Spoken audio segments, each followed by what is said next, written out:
Olá, gente, como vai? Vamos falar um pouco agora sobre os autores que contribuíram para a ruptura com a perspectiva evolucionista.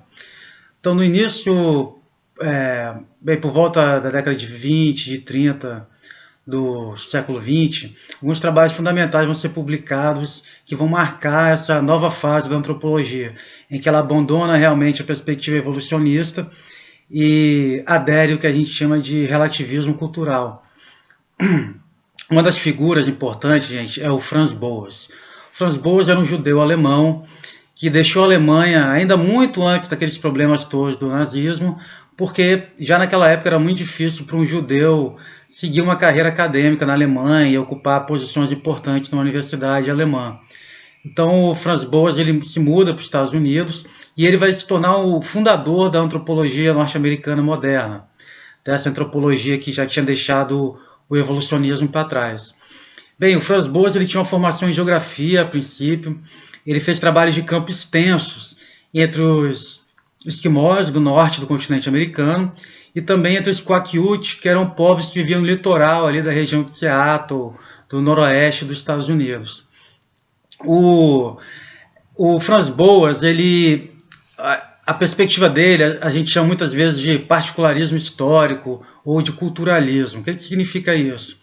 Bem, gente, enquanto os evolucionistas culturais olhavam para a diferença cultural e tentavam colocá-la em um grande esquema de evolução humana, né, que tinha a Europa como ponto de referência, no caso do Franz Boas, ele decidiu estudar a história particular das sociedades. Então, em vez de querer construir uma grande história da humanidade, em que as diferenças culturais eram reduzidas a formas mal acabadas do modelo europeu, ele decidiu estudar a história particular de áreas culturais específicas.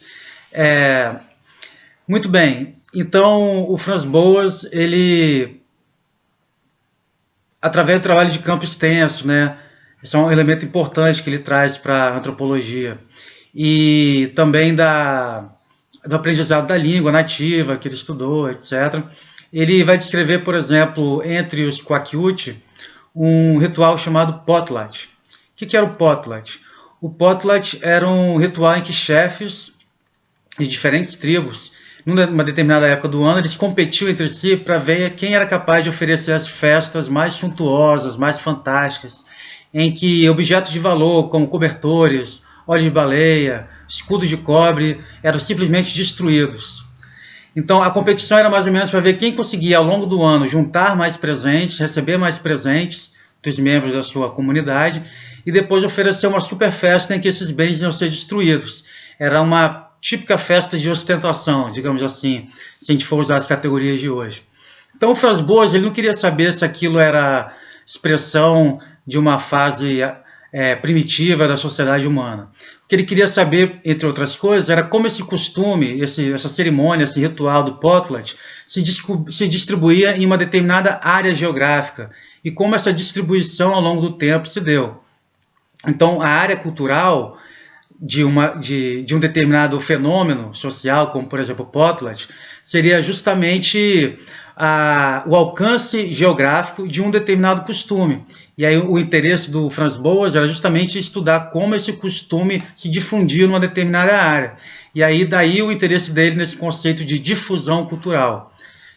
Esse conceito depois ele vai ser usado às vezes de algumas maneiras exageradas, né? Algumas pessoas achavam que a cultura teria surgido num lugar específico do globo e depois se difundido para o resto do mundo. Mas deixando os exageros de lado, esse conceito de difusão cultural é muito interessante, porque ele conseguiu mostrar que, às vezes, se você identificar fenômenos culturais parecidos em diferentes sociedades, significa simplesmente que aquele fenômeno ele pode ter migrado, né? Ele pode ter sido difundido para aquela sociedade e não seria exemplo do fato de que aquela sociedade desenvolveu de maneira independente uma determinada prática, como exemplo de que os caminhos de desenvolvimento cultural seriam sempre os mesmos, que seria justamente a perspectiva dos evolucionistas. Então, com essa ideia de história particular, estudando a difusão dentro de uma área cultural muito específica, o Franz Boas conseguiu dar mais cientificidade, digamos assim, aos estudos antropológicos. porque ele achava que os evolucionistas eles tinham uma teoria fantástica, né? Essa teoria da evolução de toda a humanidade, sempre pelas mesmas etapas. Mas o Boas dizia o seguinte: só falta os evolucionistas provarem o que eles estão falando. Os estudos deles estão baseados em relatos muito mal elaborados, feitos por pessoas que não tinham treinamento. E ele falava: ó, se a gente for um pouco mais modesto, se a gente for um pouco menos ambicioso, e a gente estudar a história particular de algumas áreas culturais, a gente pode fazer um grande progresso para a ciência antropológica. E aí, porque eu quero que vocês retenham dessa história, gente, é que, entre outras coisas, esse é o papel da reciprocidade, da troca. Porque nesse potluck, nessa festa, os chefes acumulavam riqueza justamente através de obrigações recíprocas entre parentes, entre pessoas da comunidade que deveriam prestar favores umas para as outras como parte dos costumes locais, né? Da mesma forma, por exemplo, como geralmente a gente ajuda os nossos parentes, não porque necessariamente a gente tem algum interesse econômico, mas justamente porque eles são parentes, né?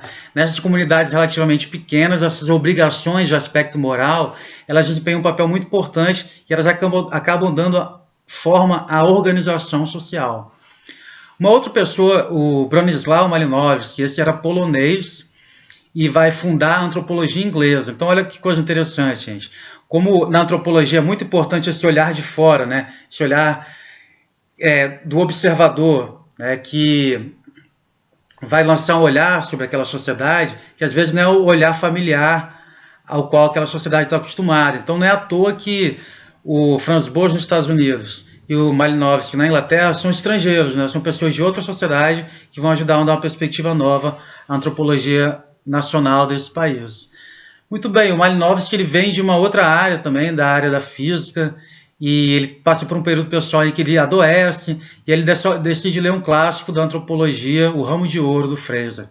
E aí ele fica muito interessado pela área, ele vai fazer pesquisas de campo lá no Pacífico Ocidental, nas Ilhas Salomão, também chamadas de Ilhas Trobriand. Esse período coincidiu com a Primeira Guerra Mundial, então o Malinowski ele acabou ficando muito mais tempo naquelas ilhas do que ele esperava. Ele ficou desculpa, preciso olhar essa data com precisão, mas ele acha que ele ficou cerca de pelo menos 3 anos lá nas Ilhas Trobriand, nessa viagem dele. E aí, enquanto Franz Boas, né, descobriu um ritual chamado potluck, o Malinowski descobriu um outro ritual chamado kula. O que era o kula? Bem, aquela região é formada por uma série de ilhazinhas, não é isso? O kula era um ritual em que os chefes das tribos eles levavam objetos cerimoniais que eram colares vermelhos ou braceletes brancos, todos feitos de materiais ali marinhos, né, de concha. E esses objetos eles circulavam, um conjunto de objetos circulava entre as ilhas no sentido horário e o outro conjunto de objetos circulava no sentido anti-horário, entre as ilhas. E aí, então, quando esses chefes se encontravam, eles trocavam objetos que estavam circulando nas comunidades há dezenas de séculos, na verdade, né? Centenas de anos.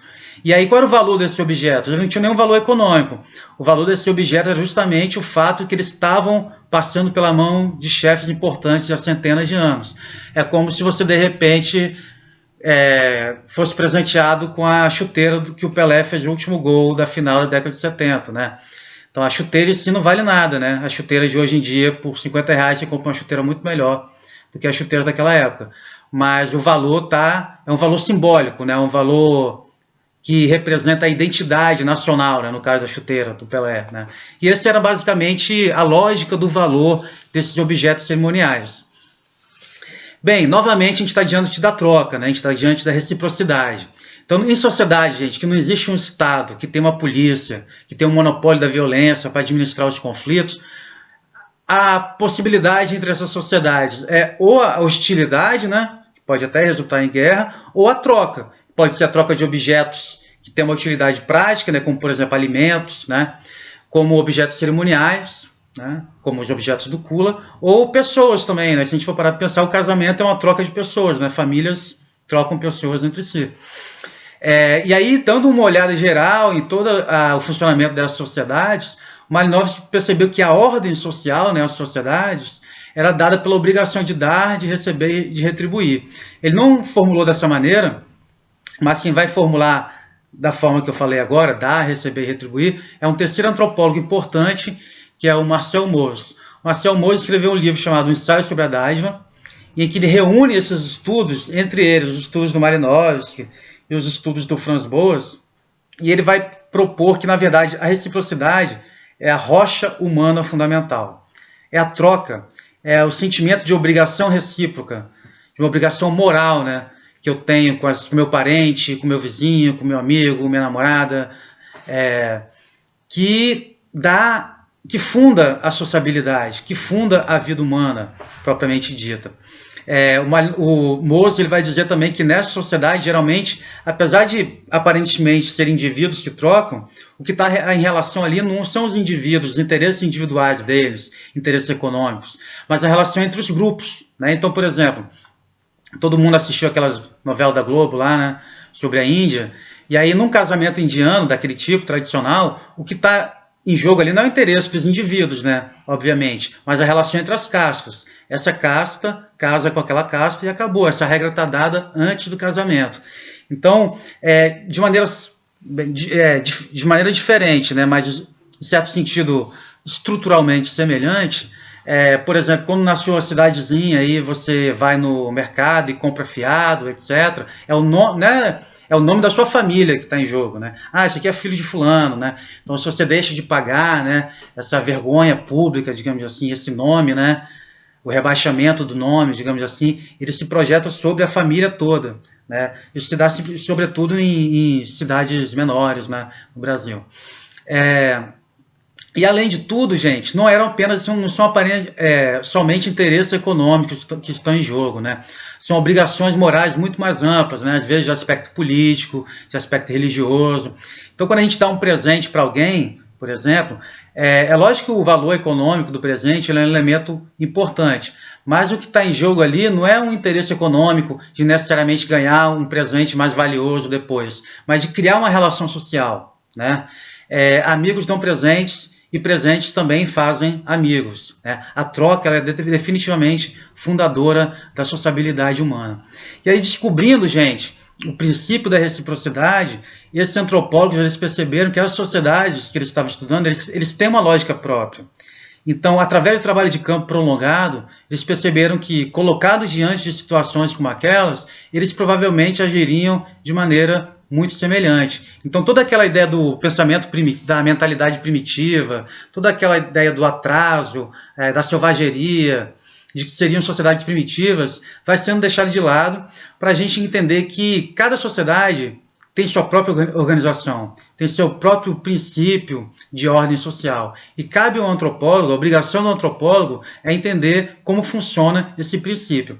E aí a reciprocidade é um elemento a respeito do qual a gente sempre tem que estar de olho para a gente entender essas relações, gente. Eu posso dar exemplos um pouco mais perto de vocês.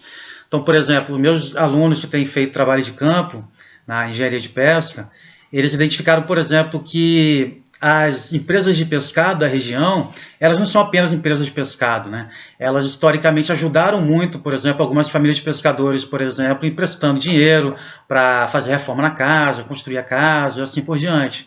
Então, elas não são empresas de material de construção, nem de empréstimo financeiro, né? Não são financeiras, mas justamente porque eles estão todos na mesma comunidade, justamente porque não são relações meramente econômicas, justamente porque são relações não só entre indivíduos, mas entre famílias, né, que se respeitam umas às outras, acontecem fenômenos como, por exemplo, um pescador dizer para o filho, olha, toda vez que você vier do mar, oferece primeiro para a empresa X.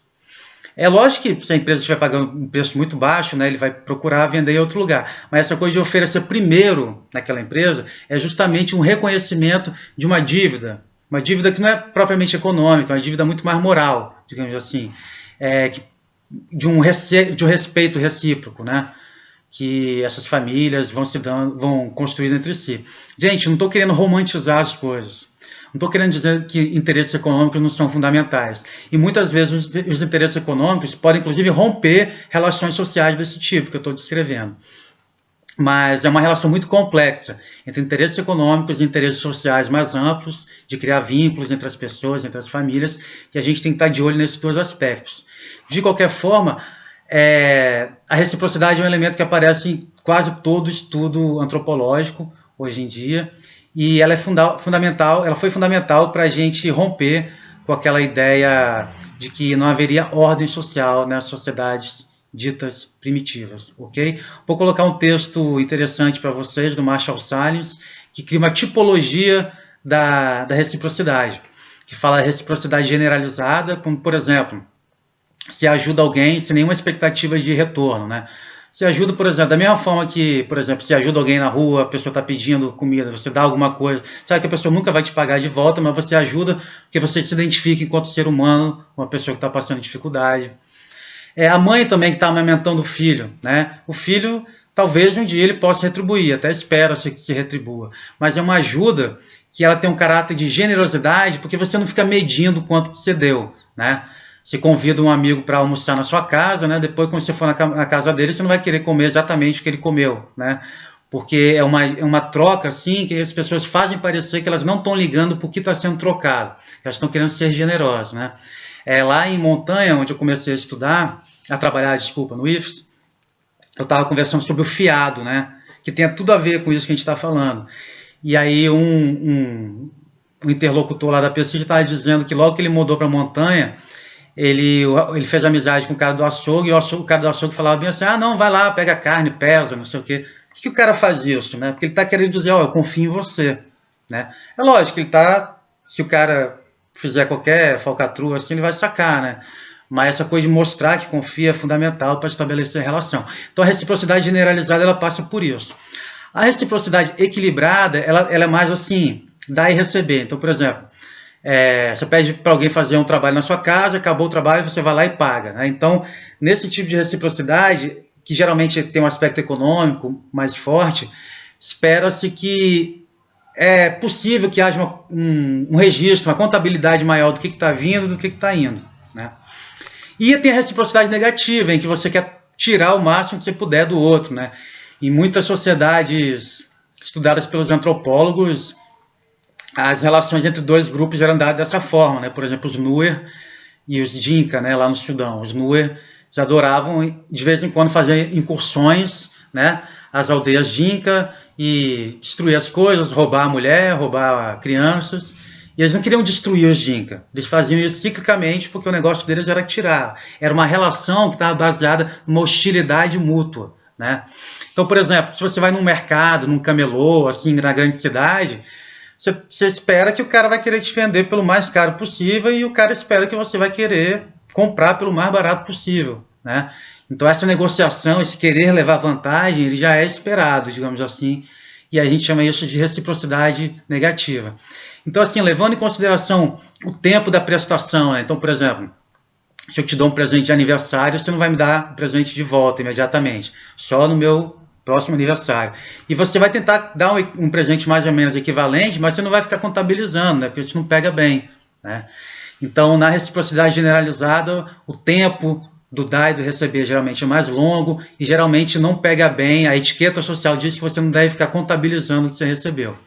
Na reciprocidade equilibrada, o aspecto econômico fica mais evidente. Você pode receber o dinheiro e contar na frente da pessoa, né? E geralmente é mais imediato também. E na reciprocidade negativa, o aspecto econômico de levar vantagem ele é evidente e ninguém espera receber algo de volta. Você quer tirar o máximo que você pode.